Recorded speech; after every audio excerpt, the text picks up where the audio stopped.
Hello friends, இன்றைக்கி வந்துட்டு நம்ம என்ன பார்க்க போகிறோன்னா, எங்கள் பாப்பாவுக்கு வந்து ஃபஸ்ட்டு பர்த்டே. அதனால் வந்துட்டு ஸ்வீட் செய்யலான்னு சொல்லிவிட்டு நானும் என் பையனும் குலோப் ஜாமுன் போடலான்னு சொல்லிட்டு வந்தோம். 2 பேக்கெட் குலோப் ஜாமுன் போட்டு செய்யலான்னு சொல்லிட்டு மாவை வந்து ஒரு பாத்திரத்தில் கொட்டிட்டான். அவன் தான் செய்யணுன்ட்டு ஒரே ரகலை.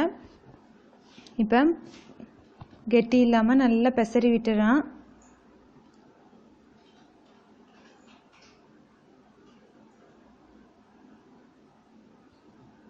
இந்த லாக்டவுனுங்கிறங்காட்டிக்கு கேக்கெல்லாம் எங்கேயும் ஆர்டர் பண்ண முடியல. அதனால் வந்துட்டு ஸ்வீட் செய்கிறோம்.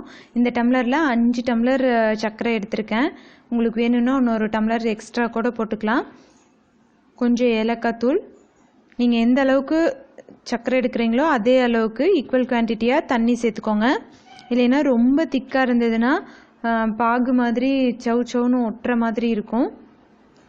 இப்போ மாவு வந்து கொஞ்சம் கொஞ்சமாக தண்ணி ஊற்றி சாஃப்டாக பிணைஞ்சு எடுத்துக்கலாம்.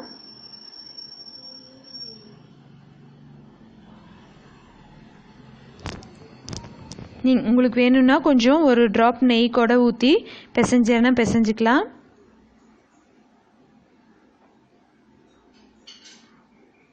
இங்கே பாருங்கள், கையில் ஒட்டாதது போல் நல்லா சாஃப்டாக பிசைஞ்சாச்சு. இதுக்கு மேலே ஒரு ஸ்பூன் நெய் விட்டு ஒரு பெரட்டி வச்சுருங்க. அதுக்கப்புறமா நல்லா உருண்டை பிடிச்சிக்கலாம். நம்ம அதுக்குள்ளே சக்கரை பாகு காய்ச்சிடலாம். ஃபுட் கலர் வந்து உங்களோட ஆப்ஷனல் தான், வேணும்னா சேர்த்துக்கோங்க, இல்லைன்னா வேண்டாம். நல்லா இந்த சர்க்கரையெல்லாம் கரைஞ்சி வரட்டும்.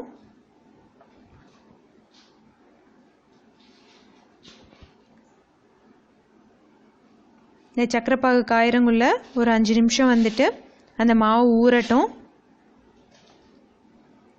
இப்போ குட்டி குட்டி உருண்டையாக ஒரே அளவாக உருட்டி எடுத்துக்கலாம்.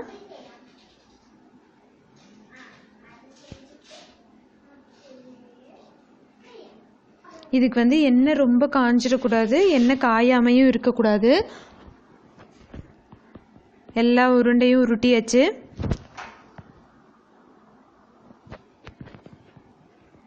ரொம்ப எண்ணெய் காஞ்சிடுச்சுன்னா உள்ளே இருக்கிற மாவு வந்து வேகாது. ஆனால் வெளிலேயர் வந்து ரொம்ப சீக்கிரமாக கருகிரும். அதுக்காக எண்ணெய் நல்லா காஞ்ச பிறகு சிம்மில் வச்சுருங்க. அதுக்கப்புறமா போட்டு பொரிச்சிடுங்க.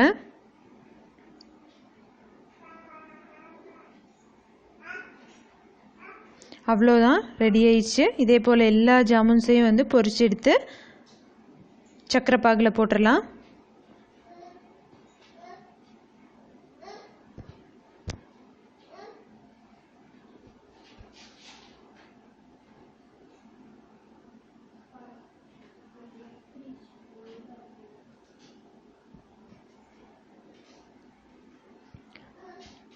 ரொம்ப டேஸ்டியான குலோப் ஜாமுன் வந்து ரெடி ஆயிடுச்சு. நான் எங்கள் பாப்பாவுக்காக கேக் செய்யலான்னு நினச்சிட்ருக்கேன். என் பசங்க ரொம்ப ரகலை பண்ணுறாங்க. செஞ்சேன்னா கண்டிப்பாக எப்படி இருந்ததுன்னு சொல்லிட்டு போஸ்ட் பண்ணுறேன். தேங்க்யூ ஃபார் வாட்சிங்.